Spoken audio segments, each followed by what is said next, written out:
my friend, it's Pat Sloan here, and it is Peace and Quilt Day and a Tackle It Tuesday because I want to tackle one of my projects. It's in progress and I just want to get it done. So first let's talk about Peace and Quilt. That is a year-long sew-along that we're doing from my friend Lisa Alexander and Susan Aki's book, this one here, and the sampler on the front is what we're doing. So this week you have 2 sections to do, and there was, a list that tells you what to do, and there's a layout of where everything is.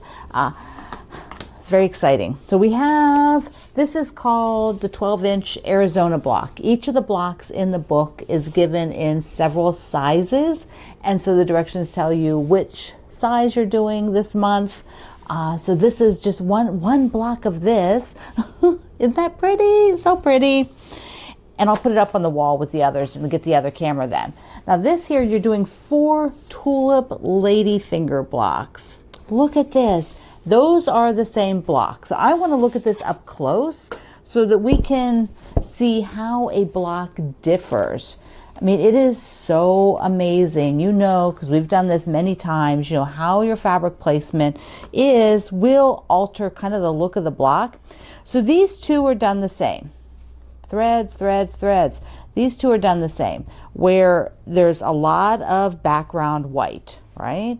And you get kind of this shoe fly in the middle and these little butterflies out here, these 2 little corner things out here. These 2 are done the same. It's the same block. It's just colored differently. The fabric placements are different. So here's a square, here's a square. Same thing, right? So the background, these backgrounds, not all of them, but the 4 big squares and then the 4 little squares are all done in a companion fabric. And then your shoe fly, so basically, well, here you can see the shoe fly really well. The red, the shoe fly here is 2 tan ginghams and a white center. Red center, white center. 4 little corners, 4 little corners. So that's how it looks different. Then when you put these 4 together, you get this center star. Isn't that cool? I love that so much. Love it so much. All right, let me put these up on the wall with everybody else so that you can see where they're placed. Here's everything so far. We have blocks through December, so we'll have November and December. We'll finish out all of those parts here, it goes across. And then in January, we'll finish with a little half square triangle border. Here are the 4 tulips, and then here is the other 12-inch block right there. Now I want to show you something with these tulips. So depending on how your fabric placement is, see, this block is green and white, and down here I have this one block with a lot of green. So I want to place that green so that it's not in either of those positions. It really doesn't matter. It could be here or it could be here. But I don't want it in these 2 because I want to separate the green away from that one. It just blends in, and there's no reason to make that happen. So just take a little look when you're working with things before you sew it together to be sure you like how that placement is. Take a picture, maybe show some friends, put it in my Quilt Along with Pat Sloan group at Facebook so people can say whether they see something out of order. Now these are sewn, they're not sewn across. These are sewn in sections, so there'll be some section sewing to go along with this. So I will be able to put all of this grouping here together, and then the next 2 months we'll finish it up. It's looking so good. It might be one for my peach, would go with all my peach quilts. Yeah, I'll keep it for a while. It is so pretty. I'm loving the fabrics. It's like Jelly and Jam, I wrote it down. Yeah, Jelly and Jam by Joanna Figueroa of Fig Tree Quilts. That's the fabric line. And it's a very Joanna colors, the peach. See, that's got the peach in it. So, peach and brown, little green, just gorgeous. All right, I found these. I had to show you. I found these. Maybe you all are out there looking for the Halloween candy already. I know I've gotten a few bags put in the basket for when the kiddos come by. But these are, I call them white chocolate, but I know they're not white chocolate. They're white, but they're so cute. I just thought, and they taste yummy. Taste yummy. So just in case you need some Kit Kats. some skeleton Kit Kats. There you go. I highly recommend them. Okay, my friend Laura sent me a sweet card, and because she found candy corn fabric that looks like candy corn. Oh my gosh, it's so cute. And then she also had a couple other cutie patootie ones. Look at these. Little text. So yeah, thank you, Laura. I'm going in that quilt. Okay, so Tackle It Tuesday. I have just a little series of different things I worked on over the last week. So first of all, I was doing some fixing of the Christmas all year. So let's take a look. I want to show you that I put this row together and I'm taking it apart for the Happy Everything, but I saw these were together and I thought, okay, fine, I can do that. And then I put it up on the design wall and no, I can't do that. I can change it now. And so what I have to do is switch a green.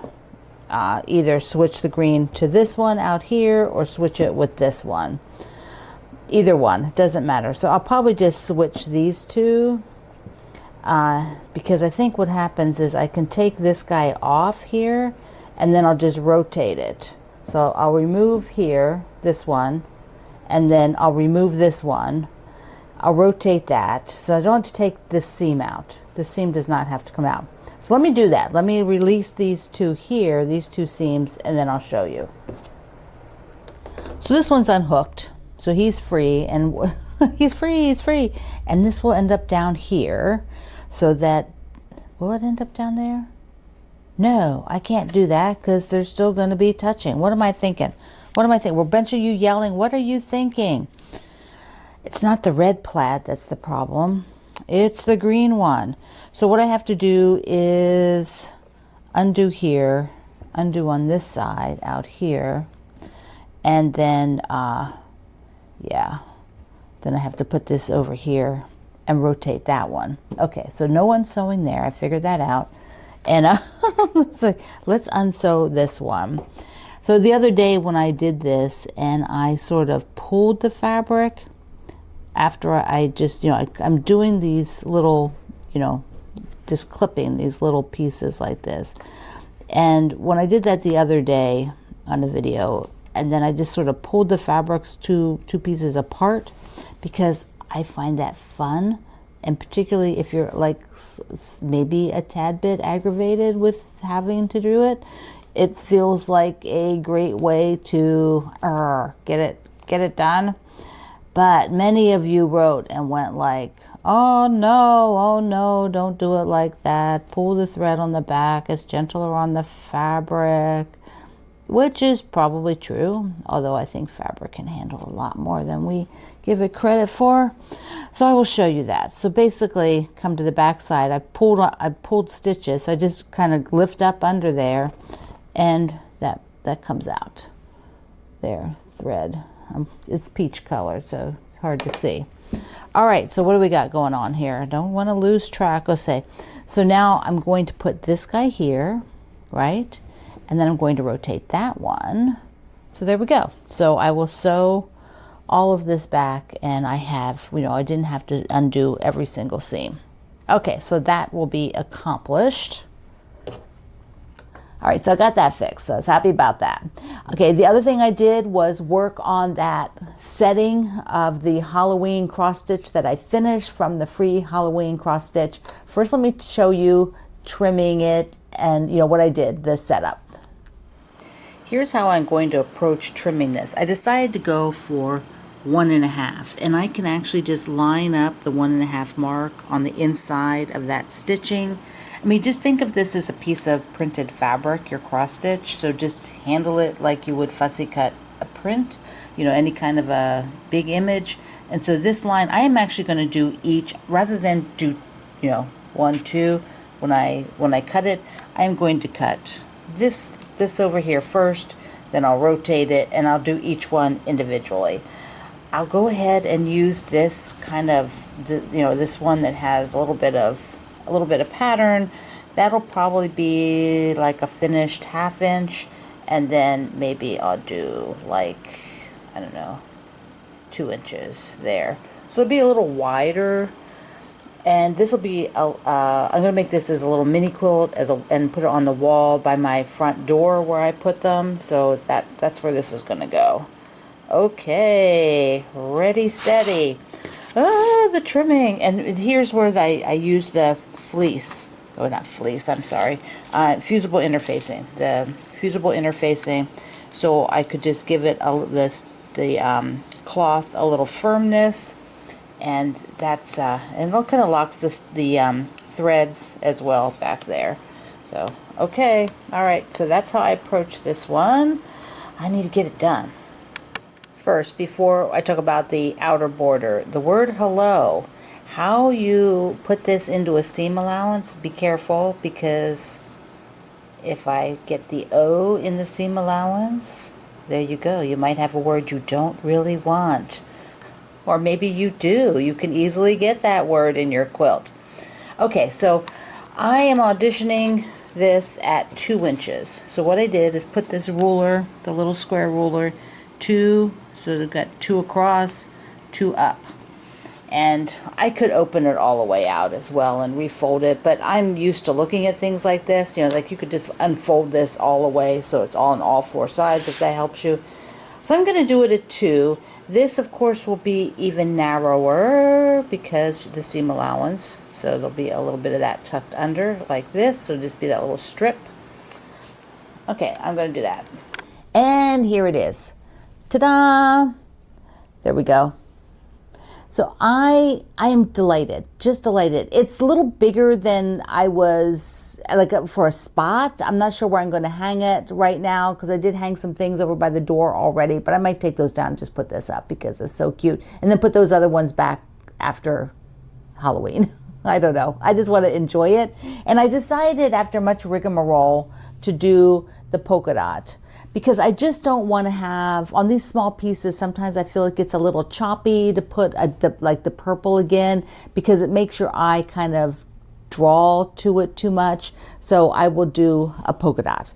So that is good. That is good. Let's see, what else do I have? Okay, on this pattern that I'm doing with the plot, what is it? Plot twist. Okay, hold on. Okay, this is the one I need to get done, plot twist. I have a bunch of blocks made, not that many left, but first let me show you what I was doing because it does make some cutaways. There are those times where we don't have a lot of, you know, there's a little bit of downtime, 10 minutes, something like that. You're waiting, like I'm right now. Actually waiting for my husband and his brother to get done doing something so we can go have lunch. And I thought I can go and trim some of these. These are the cutaways from that Christmas quilt that I'm doing. Oh my gosh, I forgot the name of it now. But yeah, the one that it's got a cute name. I forget what it is. Anyway, I just need to trim these, and so I have to get all these cutaways because it's going to actually be like there's quite a bit from that guy. You know, it's just the way it is for some projects. So I'm going to do like another little quilt just with all these half square triangles, see how big I can get it, maybe put a border on it, get it maybe baby size. So I'm using one of these trim up rulers.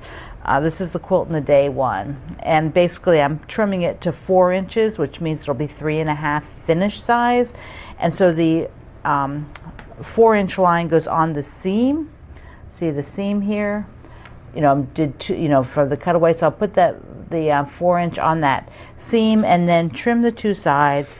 And then I also just trim off the little dog ears. And so I still have a few of these left. I still have a few more to do before I have as many as I'm going to have. And I need to get those that actually I think everything is cut. So I need to put it back on the table here near the sewing machine so that when I'm doing another project, I can just do those. But yeah, just there's a little bit of time that I have, I can I can trim these. I can get them trimmed up. And I was sitting here thinking, you know, what will I do? I just need to have a few minutes. I could just, you know, I could go on and look at Facebook, but you know, this is much more productive to get these done. So just a couple more, and yeah, So the other stack is about this big as well. So the other thing will be pressing, and that's another thing I can do just in little spurts of time as long as the iron's on, is I can press them open. I don't know why I was having trouble with the name, but it's called Plot Twist.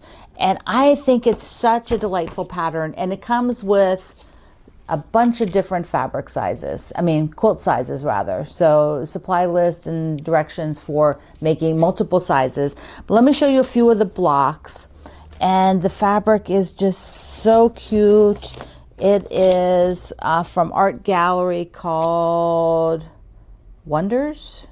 10-inch Wonders. No, that's not it. What is the name of this?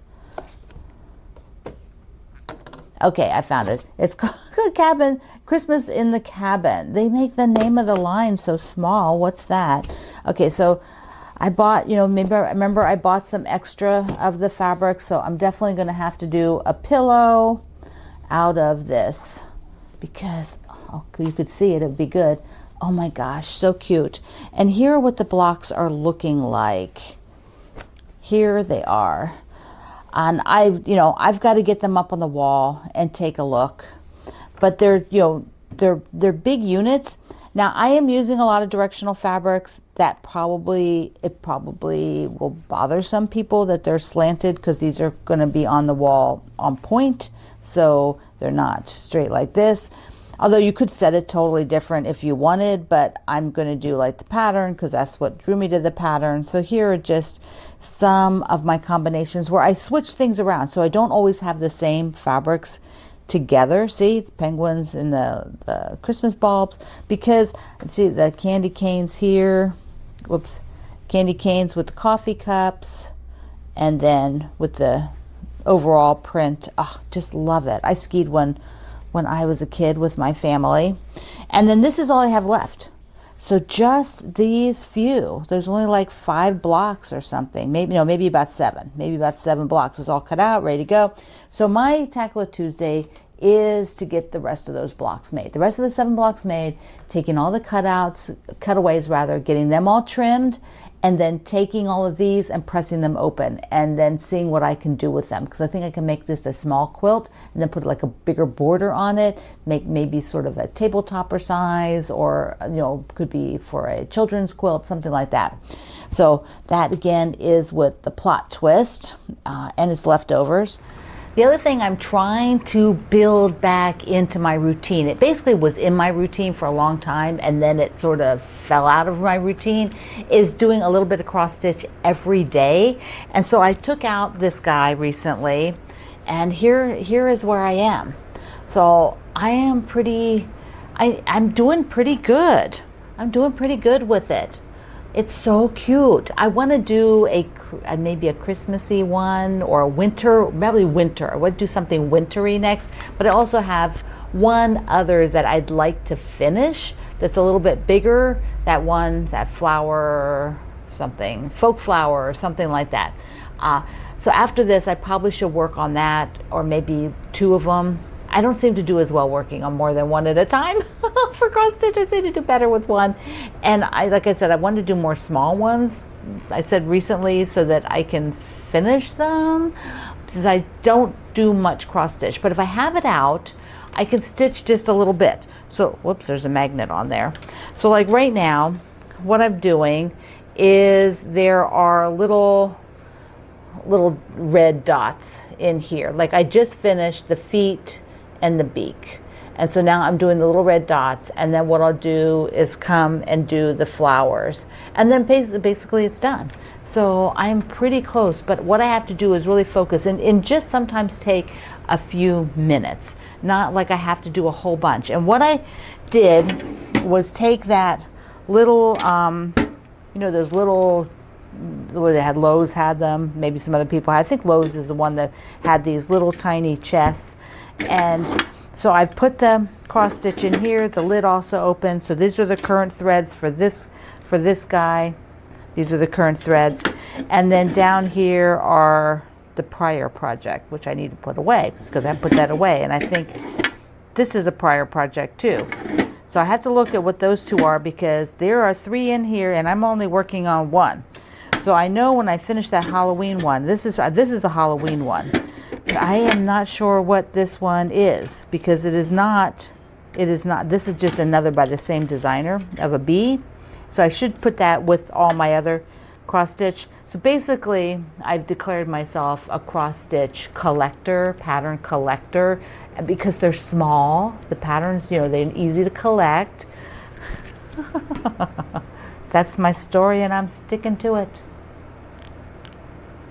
Alrighty, so there we go. There we go, a whirlwind of things for Tackle It Tuesday. And I hope your piece and quilt is coming along. If you haven't shared a picture of it lately, do that. Show me where you're at with it. Even just a pile of blocks will be super cool. We'd like to see the colors that you're using. All right, my friend, I love you. Mwah. Thank you for being here in the Sloan Zone. I will see you online.